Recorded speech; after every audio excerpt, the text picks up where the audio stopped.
지금 현재 서울 아파트 가격 정말 높습니다. 투자의 방향을 세우고 싶어도 세울 수가 없습니다. 아파트 연끌 투자 이제 노라고 말씀을 드렸는데요. 집값 떨어지면 어쩌려고 30대 서울 아파트 연끌 투자 또 최고치 규제전 막차 타자 신용대출 잔해 일주일 만에 1.5조 B2 연끌 막차 타자 11월 가계대출 역대 최대 폭 상승이 됐다. 이렇게 영혼까지 끌어모아서 아파트를 지금 현재 매수할 필요가 없습니다. 소액으로 신축 아파트 받자고 말씀을 드릴 수가 있겠습니다. 자, 오늘은 이분 모시고 함께합니다. 이분은 재개발 마스터라고 하는데요. 함정훈 팀장님과 인사 나눌게요. 어서 오시죠. 네, 반갑습니다. 네, 반갑습니다. 자, 영혼까지 끌어모으는 이른바 연끌을 통한 아파트 투자가 성행을 하면서 이 부동산 시장의 피로도도 상당한 모습인데요. 그래서 오늘은 팀장님께서요, 이 아파트에 직접 투자를 하는 대신에 좋은 지역의 소형 주택에 투자하는 전략을 세워주신다고 합니다. 어떤 방법일지 이슈 진단 통해서 확인해 보시죠. 네, 오늘 강의 주제 말씀을 드리면 아파트 연끌 투자는 이제 그만 소형 주택 투자법 어떻게 되는지 오늘 강의를 통해서 알아보도록 할 텐데요. 현재 부동산 시장을 보게 되면 정말 서울 도심의 아파트 가격 10억대가 넘어가고 있습니다. 정말 큰 폭으로 상승이 되고 있고요. 입지가 좋은 곳의 경우는 15억에서 20억대로 실거래가가 계속적으로 상승이 되고 있습니다. 그만큼 서울 도심의 아파트 가격 정말 큰 폭으로 상승이 되고 있습니다. 여기에 맞춰서 30대 분들 정말 영혼까지 끌어모아서 아파트 매수를 하고 있는 상황입니다. 이렇게 어렵게 아파트 매수할 필요가 없습니다. 왜? 바로 소형주택, 정부 정책 흐름에 맞춰서 이 소형주택의 투자의 방향을 세우신다고 하시면 서울 도심에서 아파트를 받을 수 있는 그런 투자자분들이 되실 수가 있겠는데요. 먼저 강의 순서 말씀을 드리면 첫 번째로 이제 아파트 연끌 투자도, 두 번째로 정부의 흐름은 바로 정비 사업이 되겠습니다. 정비 사업 중에서도 바로 재개발에 이제 포커스를 맞춰서 투자의 방향을 세우셔야 될 텐데요. 이 정비 사업 어떻게 투자의 방향을 세워야 될지 알아보도록 하겠고요. 마지막 세 번째, 이제 개발 가능성 높은 곳, 바로 소액으로 이제 선점 투자하라 이렇게 말씀을 드릴 수가 있겠는데요. 이 개발 가능성 높은 지역, 세 번째로 어떤 지역이 되겠는지 알아보도록 하겠습니다. 아파트 연끌 투자 이제 노라고 말씀을 드렸는데요. 집값 떨어지면 어쩌려고 30대 서울 아파트 연끌 투자 또 최고치 규제전 막차 타자 신용대출 잔해 일주일 만에 1.5조 늘었다. 이렇게 보도 내용이 나와 있고요. B2 연끌 막차 타자 11월 가계대출 역대 최대 폭 상승이 됐다. 이렇게 보도 내용이 나와 있습니다. 지금 이렇게 보도 내용을 보시는 것처럼 정말 30대 분들 서울 도심의 아파트 정말 영혼까지 끌어모아서 아파트를 매수하고 있는 상황입니다. 지금 집값이 너무 큰 폭으로 상승이 되고 있기 때문에 지금 아니면 내 집을 마련할 수 없다고 생각이 되고 있기 때문에 이렇게 서울 도심의 아파트를 매수하고 있는 상황이라고 보시면 좋을 것 같은데요. 이렇게 영혼까지 끌어모아서 아파트를 매수하게 되면 자신의 월급보다 이자 자체가 너무 큰 폭으로 이제 나가기 때문에 이렇게 영혼까지 끌어모아서 아파트를 매수할 필요가 없습니다. 왜? 바로 정부 정책이 바로 재개발에 포커스가 맞춰져 있기 때문에 재개발에 이제 포커스를 맞춰서 투자의 방향을 이제 바꾸셔야 될 것 같은데요. 분양 위주 공급, 개발 이익 배분, 변창흠 국토부 장관이 미묘하게 달라진 말이라고 하면서 이 내용을 보시게 되면 국토부 장관으로 내정이 되기 전에 이제 인사청문회에서 했던 말과 그 다음에 국토부 장관으로 내정이 되면서 이제 공급 기관과 첫 간담회를 가지면서 했던 말이 묘하게 다릅니다. 내용을 보시게 되면 우선 인사청문회 때 이제 했던 말을 보게 되면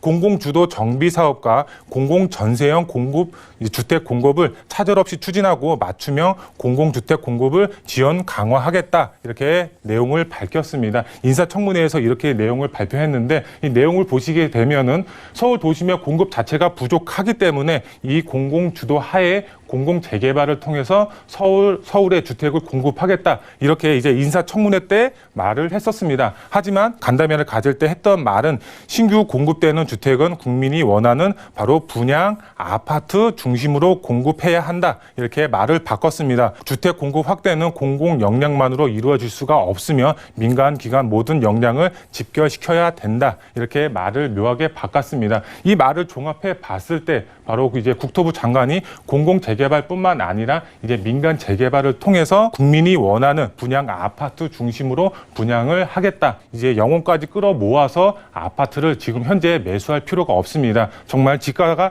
너무 큰 폭으로 상승이 되고 있고, 그다음에 서울 전 지역이 투기 과열지구이기 때문에 대출 받고 싶어도 받을 수가 없는 상황입니다. 그렇기 때문에 국토부 장관이 했던 말처럼 정말 개발이 될 수밖에 없는 지역, 노밀집 지역의 소액으로 여유 자금 안에서 투자의 방향을 세우신다고 하시면 서울 도심에 내 집을 마련할 수 있는 이제 신축 아파트를 받을 수 있는 투자자분들이 되실 수가 있겠습니다. 민간 손잡고 용적률부터 높인다. 변창흠 국토부 장관의 이 공급 신호탄이라고 마지막으로 이제 말씀을 드릴 수가 있겠는데요. 그만큼 서울 도심의 공급 자체가 부족한 상황입니다. 그렇기 때문에 공급을 할 수밖에 없습니다. 그것을 이제 재개발을 통해서 이제 서울 도심에 공급을 할 계획을 가지고 있습니다. 그렇기 때문에 투자의 방향을 세우실 때 재개발에 포커스를 맞춰서 정부 정책 흐름에 맞춰서 투자의 방향을 세우시면 개발이 됐을 때 아파트 받을 수 있는 투자자분들이 되실 수가 있겠습니다. 정부의 흐름은 바로 정비 사업입니다. 4월 달에 이제 서울시장이 투표가 예정되어 있습니다. 서울시장 후보자들 대부분이 정비 사업 쪽으로 공약을 지금 펼치고 있습니다. 나경원 재건축 재개발 대대적으로 서울시장 출마 선언했다. 이렇게 나와 있고요. 우상호 강북 재개발 적극적으로 검토하겠다 이렇게 나와 있습니다. 그만큼 공급 물량 자체가 부족하기 때문에 공급할 계획을 가지고 있고요. 거기 안에서도 재개발을 통해서 공급량 늘릴 계획 가지고 있습니다. 여야 구분 없이 재개발을 적극적으로 검토한다고 보시면 좋을 것 같습니다. 마지막 세 번째로 개발 가능성 높은 지역, 바로 소액으로 이제 선점 투자하셔야 됩니다. 제가 두 지역을 추천을 드릴 수가 있겠는데요.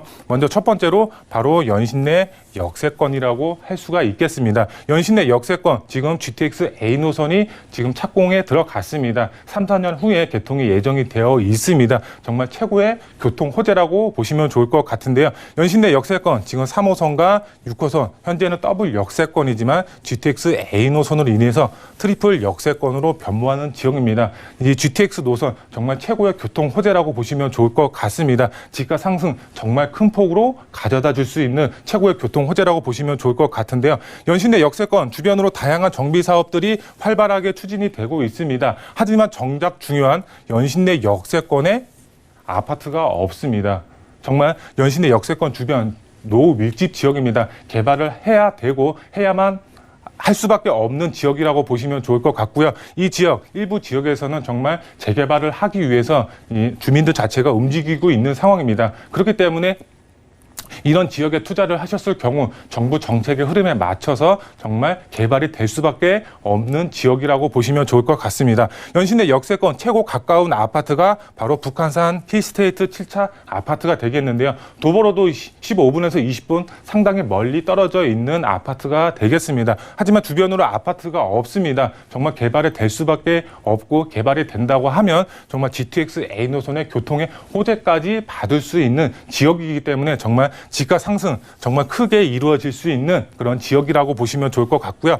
두 번째로 보시게 되면 바로 유일하게 미개발된 지역, 바로 광진구 자양동이라고 말씀을 드릴 수가 있겠습니다. 이 지도를 보시게 되면 한강변에 속해 있는 아파트들 다 있습니다. 현재 개발이 완료가 되어 있거나 개발을 하고 있는 상황입니다. 하지만 유일하게 정말 개발이 안 된 지역, 바로 광진구 자양동이라고 할 수가 있겠습니다. 한강을 남향으로 바라볼 수 있는 입지적인 장점까지 지금 자양동이 가지고 있기 때문에 정말 개발만 된다고 하면 이제 한강 조망이 가능한 아파트 입주민이 되실 수가 있기 때문에 정말 지가 상승 정말 큰 폭으로 가져다 줄 수 있는 입지적인 장점을 가지고 있고요.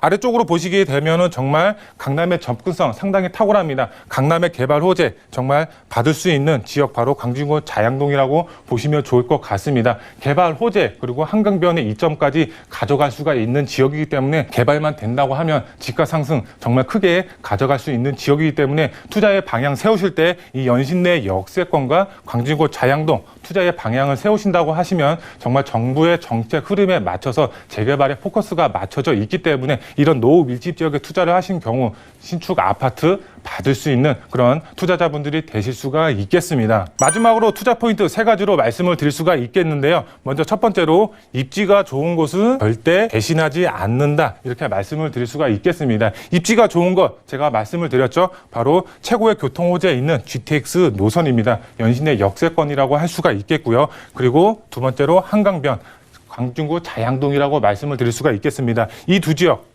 정말 최고의 입지 조건을 가지고 있다고 할 수가 있겠습니다. 그만큼 최고의 입지 조건을 가지고 있기 때문에 개발에 따른 큰 수익 받아보실 수가 있겠고요. 입지 정말 좋기 때문에 많은 투자의 수요가 집중이 될 것으로 보여지고 있습니다. 투자의 수요가 많고 공급 자체가 부족하다. 당연히 지가는 크게 우상향할 수밖에 없습니다. 그렇기 때문에 투자의 방향 세우실 때 연신내 역세권과 광진구 자양동 이 투자의 전략 세우시면 좋을 것으로 예상이 되고 있고요. 두 번째로 2021년도 정책 흐름은 바로 주택 공급입니다. 주택 공급 바로 정비 사업 안에서도 바로 재개발이라고 말씀을 드릴 수가 있겠는데요. 재개발 투자의 방향 세우신다고 하시면 정말 수익을 극대화시킬 수 있는 21년도 맞춤 투자처라고 보시면 좋을 것 같습니다. 21년도 정말 재개발이 활성화될 것으로 보여지고 있기 때문에 투자의 방향 세우실 때 재개발 예정지, 검토 지역에 투자의 방향을 세우시고 정말 운때 맞아서 개발된다고 하면 21년도 최고의 맞춤 투자처가 되지 않을까 이렇게 말씀을 드릴 수가 있겠고요. 마지막 세 번째로 소액으로 신축 아파트 받자고 말씀을 드릴 수가 있겠습니다.